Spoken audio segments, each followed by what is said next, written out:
Ni dah rumah Cik Isyam dekat Astana Permai. Nampak besar tu.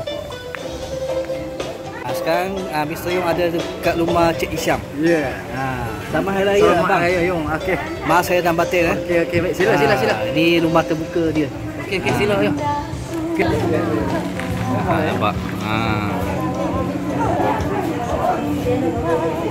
Nampak.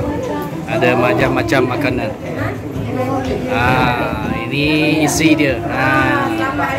Selamat Hari Raya. Ini banyak makanan nampak. Rasa bahang ada. Nampak.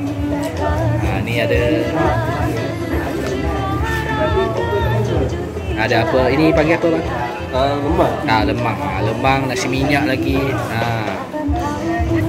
Ni kuih muih ada lagi. Nampak. Sini ramai orang nampak.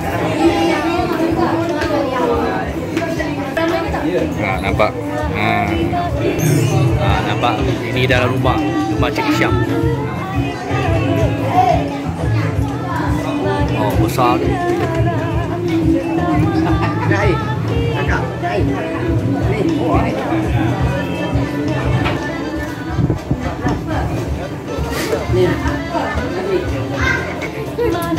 Ada aiskrim lagi nampak.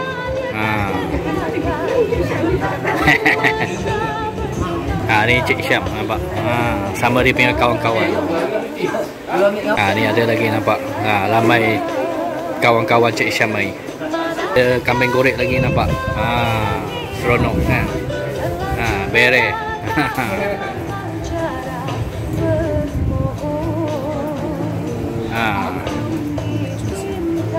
Kosro ada lagi, kentang ada lagi. Ni lah rumah Cik Isyam dalam dia.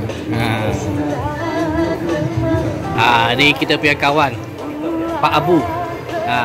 Jemput makan Pak Abu ni Fadil. Nampak Fadil kan? Enjoy. Ni tuan rumah. Anak Cik Isyam kan? Ni Mr. Yong. Nampak? Fadil, enjoy ya. Datang rumah Cik Isyam. Selamat Hari Raya. Selamat Hari Raya.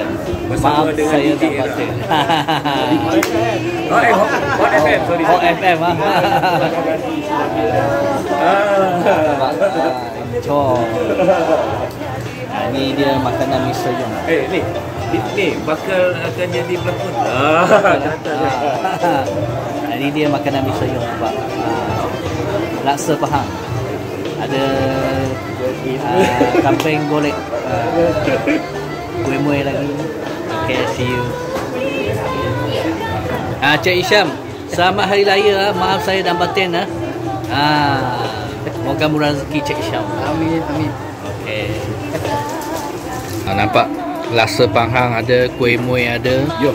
Ini dia kambing golek. Nampak kambing golek. Lembut dia. Lembut kambing dia. Ni lah kambing golek. Nanti boleh cuba. Sedap ni. Ni kuih muih. Nampak. Ini dia nasi minyak. Nampak. Ada nasi minyak lagi. Yang ni apa ni panggil buah apa? Colek. Ada colek lagi, colek buah. Nampak aiskrim ada lagi. Kan?